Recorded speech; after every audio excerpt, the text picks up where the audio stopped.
All right, we're back. Welcome back to Perdido Key Gaming. Today we've got another thick book, World Generating, Dungeon Generating, City Generating by Mr. Kent David Kelly. We looked at his adventure generator a few weeks ago. Yet again, it is copyright 2017. Like most of these, very little color. It used to be a PDF sent off to the printer. But yet again, it's one of these, if you have a hard time coming up with stuff for your game world, you know, how the countries, areas, cultures, races all interact. This should help you out a little bit, you know, if you're having trouble coming up with that stuff. 26 steps into the Dreamlands. The Path of Adman, you know, get a huge canvas. You can use software to do this. I forget the company that did Campaign Cartographer and Fractal Terrains and Dungeon Generator, City Generator, all that stuff. Who was that? I can't remember. I love that, though I was no good at using the CAD, the stuff for creating the maps and everything. But you know, gets into your basics. You know, tells you how to draw. You know, project control, scale back your ambitions. You can just go out of control. I mean, it takes a long time to do what Mr. Barker and all those guys did, and to create their land, and Ed Greenwood with Faerun and all that stuff. It just takes a lot of time. I mean,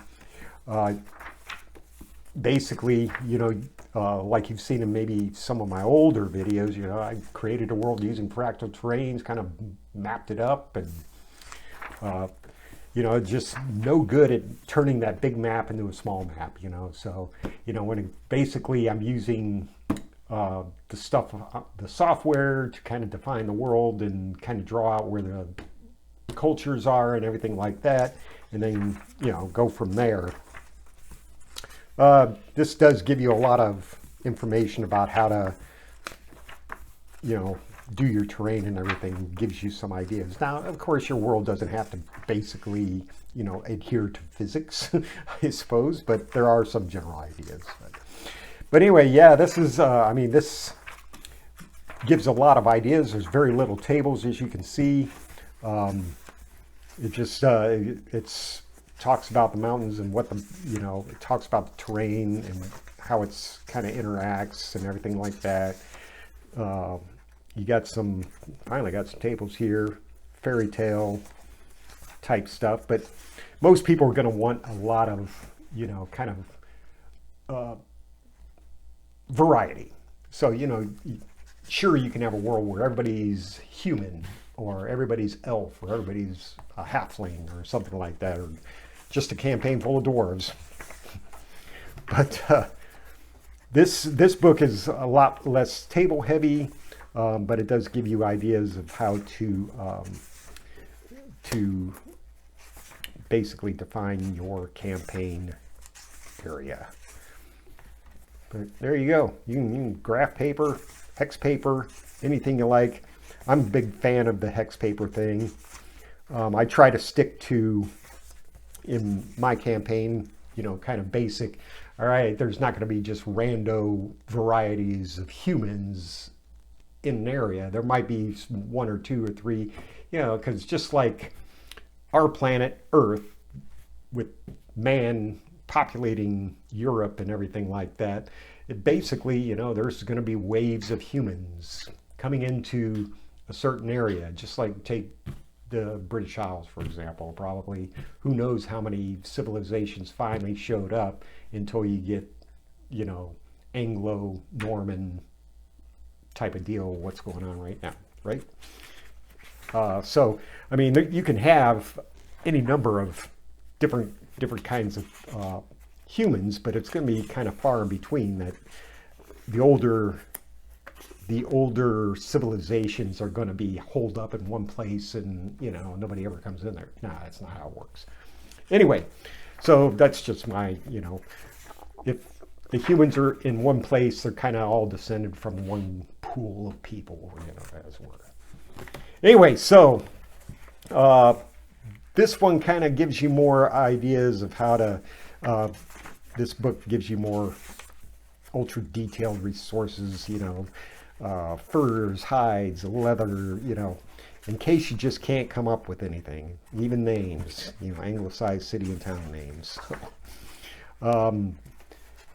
And as usual, you know, if you're, some of the stuff, I want to say Seventh Sanctum. Was that Seventh Sanctum Online, the website that you can randomly generate stuff? Some of the stuff, because it was so randomly generated like that, using adjectives and stuff like that, it was kind of weird. You had to kind of, you know, rename stuff, or else it kind of sounds silly.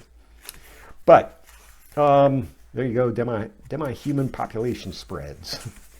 So this book can help you if you're lost, if you want to expand something at the very last moment, you know, that the players decide to go north from the game world that you've already got created. Well, quick, go in there, gen something up, good to go, you know, flesh it out later.